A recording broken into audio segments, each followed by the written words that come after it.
A Brooklyn Park church is doing what it can to help one of its member families deal with that devastating incident at the Mall of America. A 24-year-old suspect went to the Mall of America last Friday intending to kill. That's according to charging documents. The victim, a 5-year-old boy, was tossed nearly 40 feet from a third-floor balcony. The boy's family are members of Living Word Church in Brooklyn Park. Considering the horrific nature of this incident, really well. They're strong, they're standing in faith. The congregation is praying for Landon Hoffman. The boy has multiple injuries and remains in critical condition. A GoFundMe account to help pay for medical expenses has grown to more than $700,000. The church says the family is grateful for all of the prayers, love, and support. And we're continuing to just hold him up in prayer. We're believing for a miracle. I mean, it's Holy Week, right? I mean, what a great season for a miracle, right? And we're believing and standing with the family for God's intervention and complete healing in Landon's life. The church says the family wants to maintain its privacy while it goes through this horrific ordeal. The state of Minnesota has approved financial incentives to help one of America's largest defense contractors create jobs in Plymouth. Northrop Grumman has plans to improve its nearly 200,000 square foot facility in Plymouth and create more than 60 new jobs over the next 3 years. The Virginia-based company recently won a multi-billion-dollar Department of Defense contract to develop and manufacture air defense missiles. Northrop Grumman will receive a combined $1.3 million from 2 state job funds if it meets its job creation goals. According to city officials, the defense giant has about 580 employees in Plymouth. It plans to add 65 jobs with salaries averaging about $100,000 a year. People have multiple ways to earn extra money while choosing their own schedule, thanks to services like Lyft and Uber. However, if your goal is to work full-time and make a stable income, as we learned in part 1 of this series, driving for a ride-sharing service might not be your best bet. Today in part 2 of Side Hustles in the Suburbs, Delane Cleveland introduces us to a Plymouth woman who successfully turned her side hustle into a full-time job.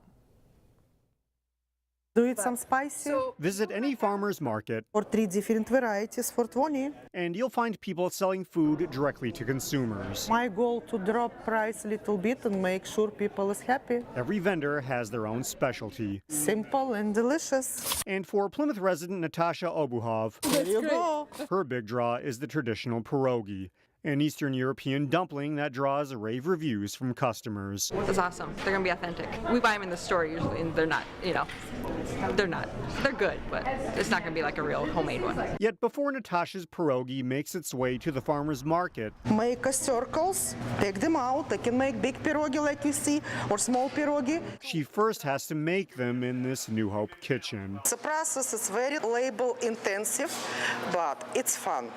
I like to work. It's a 2-day process that involves boiling and peeling up to 100 pounds of potatoes just to create the filling.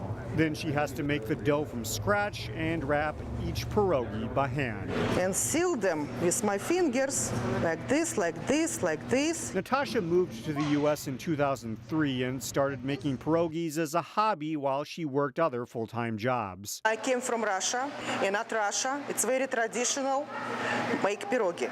And I start my business from my home, from my basement, I will say.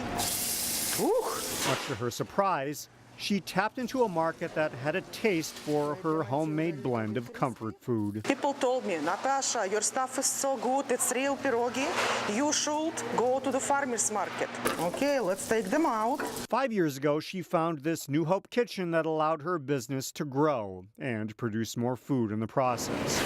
Keep them frozen. Natasha's hobby has now turned into a full-time job. I can make 3,000 pierogi a day.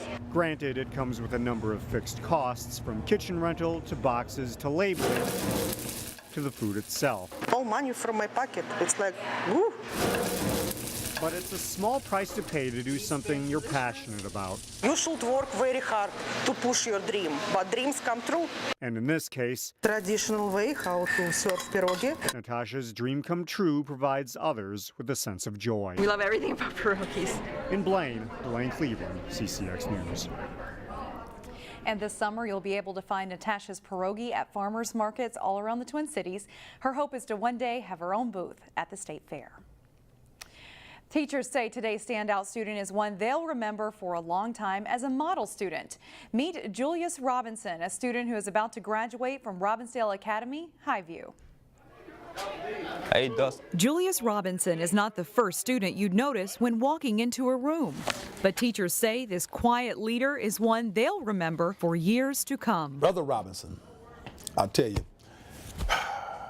I get emotional about this young man. Steve Burton is the Dean of Students here at Robbinsdale Academy Highview. He has nothing but good things to say about our standout student. If I had a wall of students, he would be that first one of how to come in, still have the social piece, the relationship piece, but be able to separate and say, hey, look, I'm on a mission, I have a vision. Julius is laser focused on finishing Highview and starting college. He started Highview in the fall after moving here from out of state. Teachers say he's smart, especially in math. For him to pursue engineering as a career or a science field as a career would just be an attribute to what a good student he really is, and he doesn't know how good of a student he is. That's because Julius is very humble about his academics, and he appreciates the order and sense of accomplishment that the subject of math can bring. I like solving the problems. It's fun. The challenge of solving math problems is fun to me. Teachers have no doubt Julius will do well solving problems down the road, and they'll remember him at Highview for his determination. He's been one of those students that you can always miss, but you can always talk about him and use him as an example. You can see this and all our stories on our website, ccxmedia.org.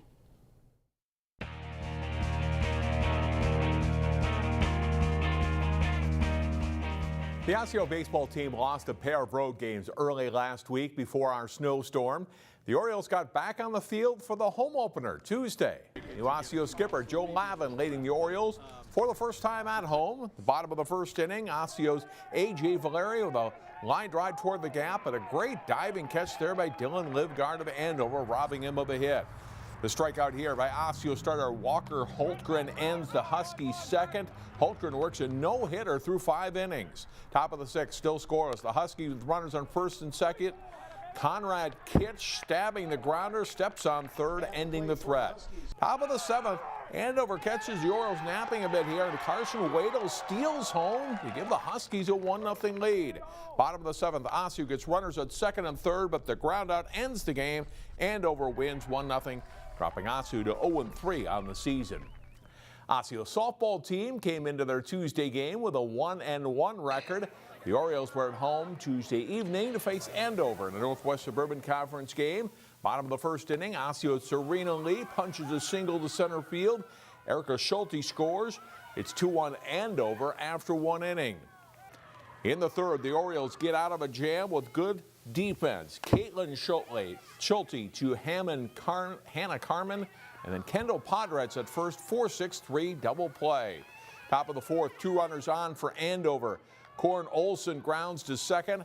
Osseo gets the out at first base, but Kendall Krupe scores, and the Huskies lead at 4-2 after 3.5 innings. Bottom of the 4th, the Orioles' Bree Jones hits a sinking liner to left that falls in for a hit. Sydney Masteller scores, and Osseo is within a run.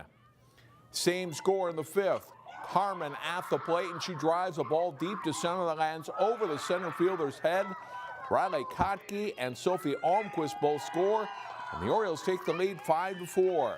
This game, though, goes to extra innings, and in the bottom of the 8th, Kotke batting a wild pitch, scores. Caitlin Schulte from third base.